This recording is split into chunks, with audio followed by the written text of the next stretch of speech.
मित्रों, कई धर्मों या संस्कृति में विवाह को एक अनुबंध माना गया है जिसे कभी भी तोड़ा जा सकता है। लेकिन हिंदू धर्म में विवाह को अनुबंध नहीं बल्कि 7 जन्मों का बंधन बताया गया है जिसे कभी भी तोड़ा नहीं जा सकता है। लेकिन फिर भी इस कलयुग यानी कि आज हिंदू धर्म में भी तलाक का प्रचलन बढ़ रहा है। आखिर इसके पीछे के कारण क्या हैं? ऐसा क्यों हो रहा है? आइए मिलकर जानते हैं इस वीडियो में। तो मित्रों नमस्कार और स्वागत है आप सभी का एक बार फिर द डिवाइन टेल्स पर। सबसे पहले तो बता दूं कि हमारे धर्म शास्त्रों में मनुष्य से जुड़े 16 संस्कारों का उल्लेख मिलता है और इन्हीं में से एक काफी महत्वपूर्ण है विवाह संस्कार। विवाह के बाद दो लोग न सिर्फ दाम्पत्य जीवन में प्रवेश करते हैं बल्कि एक तरीके से कई जिम्मेदारियों के साथ वो नया जन्म भी लेते हैं। यही नहीं, विवाह के बाद वर वधू के अलावा 2 परिवार भी नए रिश्ते में बंध जाते हैं जिन्हें हमेशा निभाने की कोशिश की जाती है। सुख हो या फिर किसी भी तरह की कोई तकलीफ, दोनों परिवार एक दूसरे का हमेशा साथ देने की कोशिश करते हैं। मित्रों, ऐसा इसलिए है क्योंकि हिंदू रीति रिवाज से की गई शादी को कोई समझौता नहीं बल्कि 7 जन्मों के लिए निभाने वाला संबंध माना गया है जिसे किसी भी परिस्थिति में तोड़ा नहीं जा सकता।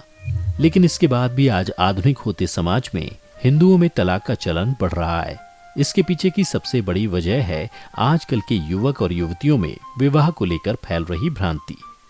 दरअसल आजकल की पीढ़ियों को विवाह पैरों में पड़ी वो बेड़ियां लगती हैं जिससे उनका भविष्य खतरे में आ जाता है।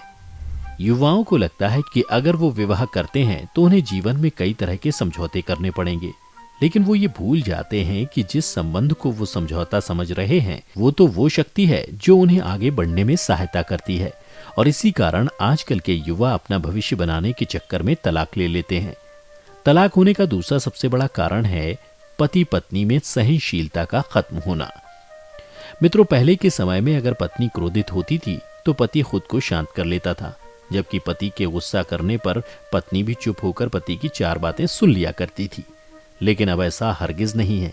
आज अगर कोई किसी को गुस्से में एक शब्द भी कह देता है, वो भले ही उसका जीवन साथी ही क्यों ना हो, सामने वाला भी ईंट का जवाब पत्थर से देने लगता है। और यही कारण है कि पति पत्नी के रिश्ते में मतभेद होने लगते हैं और अंत में दोनों रोज हो रहे झगड़ों से बचने के लिए एक दूसरे से तलाक ले लेते हैं।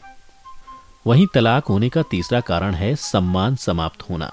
मित्रों, पहले सनातन धर्म में पति और पत्नी को समान दर्जा दिया जाता था।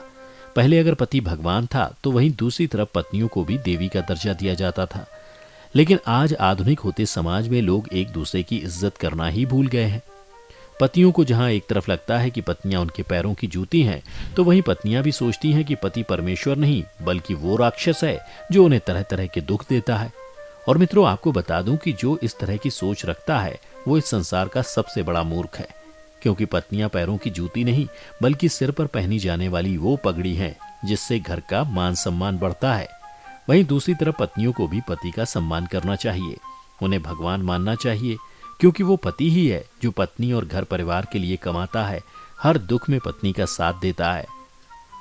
मित्रों, हिंदू धर्म में बढ़ रहे तलाक का एक कारण आजकल के माता पिताओं का अपने बच्चों को सही शिक्षा नहीं देना भी है। आजकल के माता पिता अपनी बेटियों को पत्नी धर्म सिखाते ही नहीं, उन्हें ये बताते ही नहीं कि विवाह होने के बाद पत्नी का घर उसका ससुराल ही होता है।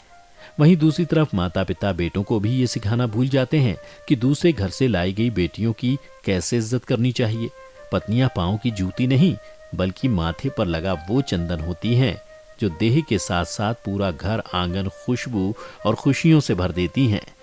वैसे यहाँ मेरे कहने का ये अर्थ हरगिज नहीं है कि अगर आप खुश नहीं हैं तो भी रिश्ते में घुटते रहें, लेकिन ये भी सत्य है कि जल्दबाजी में लिया गया फैसला हमेशा दुख ही देता है। इसलिए हमें अंत तक ये कोशिश करनी चाहिए कि रिश्ते को तोड़ा नहीं बल्कि जोड़ा जा सके। और जब आपको लगे कि अब अलग होने में ही सबकी भलाई है तो ही तलाक जैसा फैसला लेना चाहिए। तो मित्रों, अंत में मैं बस इतना ही कहूँगा कि विवाह को भले ही हमारे धर्म में 7 जन्मों का बंधन बताया गया है, लेकिन इसे कभी समझौता ना बनने दे। आपकी इस पर क्या राय है मुझे कमेंट करके जरूर बताएं। इसी के साथ आज की वीडियो में बस इतना ही। अब मुझे इजाजत दें, मैं फिर लौटूंगा ऐसी ही कुछ और पौराणिक और धार्मिक कथाओं और जानकारियों के साथ। तब तक देखते रहिए आपका अपना YouTube channel the Divine tales.